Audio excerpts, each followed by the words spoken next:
सुबह से 4 बार रश्मि फेसबुक खोलकर मोनिका की प्रोफाइल चेक कर चुकी थी। क्या शानदार प्री बर्थडे सेलिब्रेशन किया था उसके पति अमन ने। कौन कहेगा उनकी शादी को 10 साल बीत चुके थे। अमन का अंदाज वही था जो उसने उसकी शादी के पहले साल देखा था। कितना हंसमुख, जिंदा दिल, मोनिका की बेहद फिक्र करने वाला। किसी भी फंक्शन में उसने मोनिका के इर्द गिर्द एक रोमांटिक भंवरे की तरह मंडराते देखा था। कितनी लकी है मोनिका, सोच ही रही थी रश्मि की एकदम उसे अखिल की तेज आवाज सुनाई दी। अरे ध्यान कहाँ है तुम्हारा, देखो चाय उबलकर बाहर निकल गई। उसने हड़बड़ाहट में चाय उतारी, देखा पूरी चाय जल चुकी थी और उतारने की हड़बड़ाहट में उसके उंगलियों को जलता देखकर अखिल फौरन उसके पास आया। फिर से बर्फ देता हुआ डांटता हुआ बोला, सुबह से पता नहीं मोबाइल फ़ोन में क्या करती हो। रश्मि की आंखों में आंसू थे, इसीलिए नहीं कि अखिल डांट रहा था बल्कि इसलिए कि कैसा था अखिल। अखिल ने उसे और अपने लिए चाय बनाकर दी और अपने काम में लग गया। उसे याद आया कि एक बार मोनिका बीमार पड़ी थी तो कैसे अमन ने फेसबुक पर भी डाला था कि वह कितना परेशान था मोनिका को लेकर, और एक यह अखिल उसकी कुछ चिंता ही नहीं करता। अमन हर मौके पर मोनिका को कुछ न कुछ गिफ्ट जरूर देता था।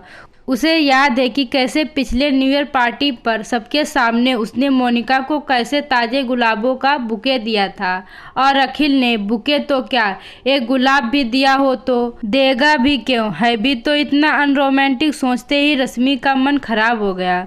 सोच ही रही थी कि मोनिका का फ़ोन आ गया। अमन ने शाम को उसके जन्मदिन के उपलक्ष्य में पार्टी रखी थी। उसे बधाई देकर फ़ोन रखकर वह छत पर ऊपर कपड़े सुखाने चल पड़ी। अरे ज़रा अपनी उम्र का ख्याल कर, इतना वजन उठाया करो, देखो तो कितना भारी टब लेकर जा रही हो। उसके हाथ से टब लगभग छीनते हुए अखिल ने हंसते हुए उससे कहा। रश्मि का तिल बैठ गया। अभी उम्र ही क्या थी उसकी, मोनिका से तो छोटी ही थी। शाम को उसे और अखिल को फैमिली फंक्शन में जाना था तो वह लोग मोनिका की बर्थडे पार्टी में शामिल नहीं हो सकते थे। यही सोचकर अनमने भाव से वह अपना काम निपटाकर मोनिका को बधाई देने उसके घर जाने लगी।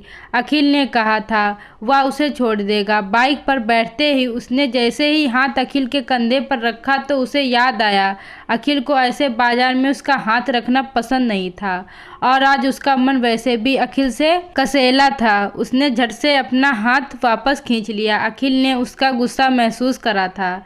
वह कुछ नहीं बोला। मोनिका के घर की बेल बजाने ही वाली थी। रश्मि की अंदर से कुछ सामान गिरने की आवाज़ आई और फिर अमन की तेज आवाज़ ने दोनों को अचंभित कर दिया।